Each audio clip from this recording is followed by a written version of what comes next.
Ladies, alam nyo ba na sa usaping S or tali ay meron talagang mga galaw mo, mga moves na gustong-gusto ng lalaki, mga paborito niya ito na gawin mo or ginagawa mo sa kanya. Hello guys! So, ang topic natin for today, ito, mga moves, mga galaw mo. Ito yung mga paborito ng lalaki. So, kung nakaka-relate ka, panoorin mo ito.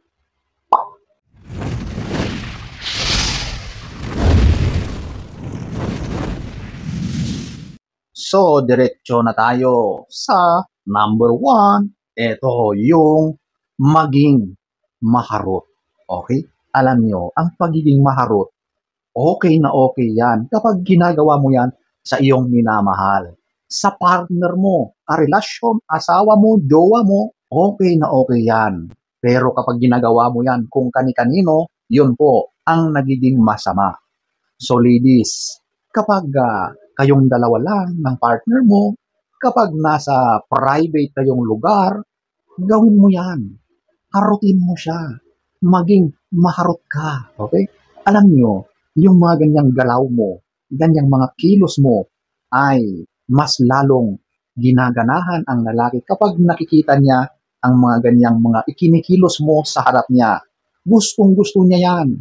Gusto niya na lagi mo siyang hinaharot. Okay? Kasi ang mga lalaki, mga visual yan. So, kapag nakikita niya na ang mga ganyang kilos mo sa kanya, nako, sigurado na hindi na makapagpigil ang lalaki at ikaw na ay kanyang aayain or dadakmain para gawin nyo na ang nararapat para sa magkarelasyon. Number 1. Number 2, ito yung maging handa. Alam nyo, ang mga lalaki, talagang napakahilig niyan sa ganyang action, okay? Kaya kung may pagkakataon, ay gustong-gusto nila. Walang pinipiling oras yan at pagkakataon, okay? Kaya ladies, kapag alam nyo naman na kayong dalawa lang at conducive yung panahon, yung oras para gawin nyo ang bagay na yan, dapat nagiging handa ka, okay? So, maaring sa paghahanda na yan, dapat naliligo ka, naglilinis ka ng katawan, nagsusuot ka na ng mga damit na kaakit-akit sa paningin ng partner mo, okay? Yung mga paghahanda na yan, sigurado na kapag nakita ka ng partner mong lalaki, naku, manggigigil yan. Gaganahan lalo yan at sigurado na hindi niya palalampasin ang mga nakikita niya sa iyo. Siyempre, pagkakataon nyo ng dalawa yan, okay?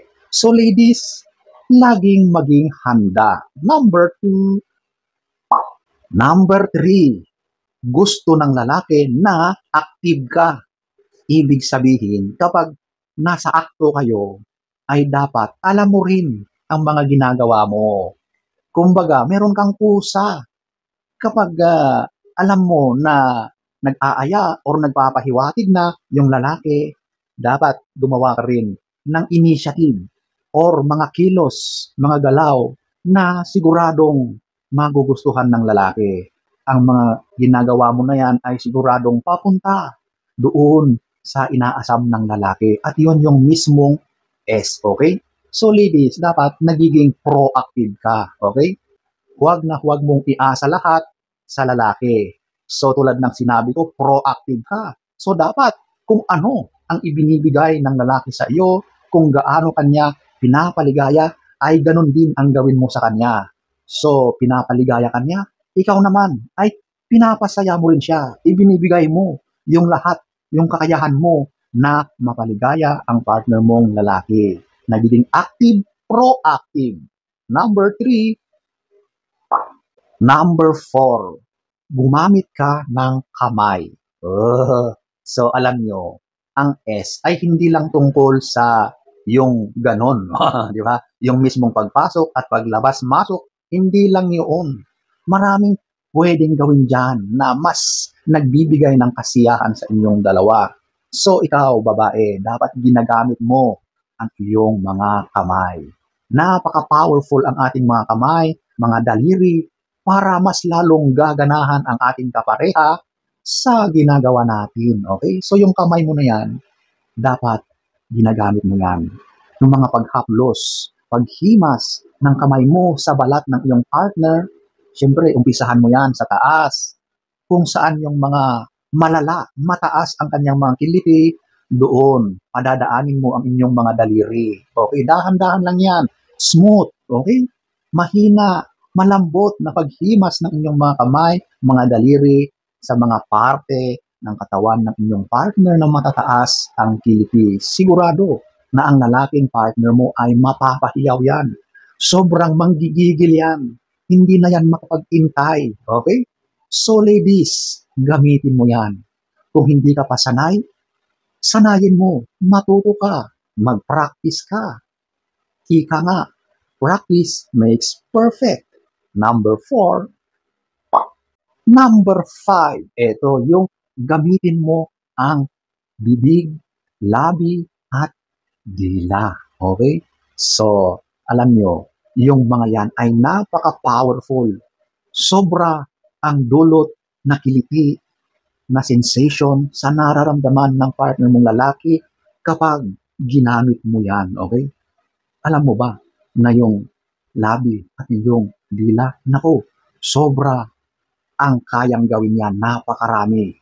Gamitin mo yan sa mga sensitibong parte ng partner mo, okay? Yan yung mga matataas ang kanyang kiliti, yung mga erogenous zones, okay? Eh mas lalo na kapag doon ka na nag-concentrate sa baba, sa kanyang si Junjun, okay? Alam mo, kapag ginamitan mo yan ng iyong mga mahiwagang bibig, dila, labi, nako, sigurado na yan ay mapapahiyaw, mapapasigaw yan sa kanyang nararamdamang kasiyahan. Okay? Alam mo, yung combination na yan, tapos ginamitan mo, 2-in-1, bibig, kamay, nako, sigurado yan na finish line na yan, malapit na yan sa sukdulan. Okay? So ladies, yan po ang number 5. Number 6, eto, yung gumiling ka. Okay? Paano ang paggiling na yan? Ginagawa mo yan kapag ikaw ay nasa ibabaw, okay? Yung position na yan, isa yan sa paborito ng mga kalalakihan at paborito ng kababaihan. So, nandyan ka na sa ibabaw, gumiling ka, okay? Ikot-ikot ka dyan sa ibabaw ng partner mo. Sa ganyang pamamaraan, nako, yung partner mo ay hindi maipaliwanag ang kanyang nararamdaman, yung luwalhati na kanyang nasasaksihan, yung mga nakikita niya sa iyo, naku, sobrang kaligayahan ang kanyang nadarama sa mga ganyang mga pagkakataon.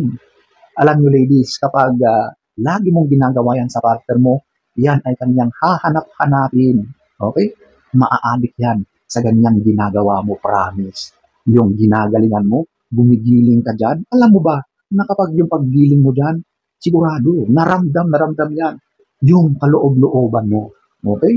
So ladies, yan po ang number 6. Number 7, ito, yung maging maingay ka. Kapag naliligayahan ang bawat isa, yung lumalabas sa ating bibig, hindi na natin yan nakokontrol. Kusa nang lumalabas yan, di ba? Hindi na natin yan napipigilan. Kaya ladies, kung nakakaramdam ka ng sobra-sobrang ligaya, yung kasiyahan mo ay abot langit na, ilabas mo. Kung gusto mong sumigaw, isigaw mo. Sabihin mo yung mga nararamdaman mo, okay? Sa mga ganyang mga ginagawa mo, yung lalaki ay sobra-sobrang ginaganahan lalo. Mas nagiging masaya ang kanyang pakiramdam dahil nakikita niya at naririnig niya mismo sa iyo yung mga lumalabas sa iyong bibig. Yan ay natural, normal, hindi napipigilang paglabas ng mga ating nasasambit kapag tayo ay nakakaranas ng sobra-sobrang kaligayahan. Okay? So ladies, sige lang. Go. Sumigaw ka. Huwag na huwag mong pigilan. At isa yan sa gustong-gustong naririnig ng mga kalalakihan. Number 7. So, ayan po ang ilan sa mga kilos, mga galaw mo na gustong-gusto ng lalaking nasasaksihan, nakikita sa iyo kapag kayo ay nasa S. So ladies, sana ay nagustuhan nyo ang ating topic for today. Next story time. Don't forget to subscribe.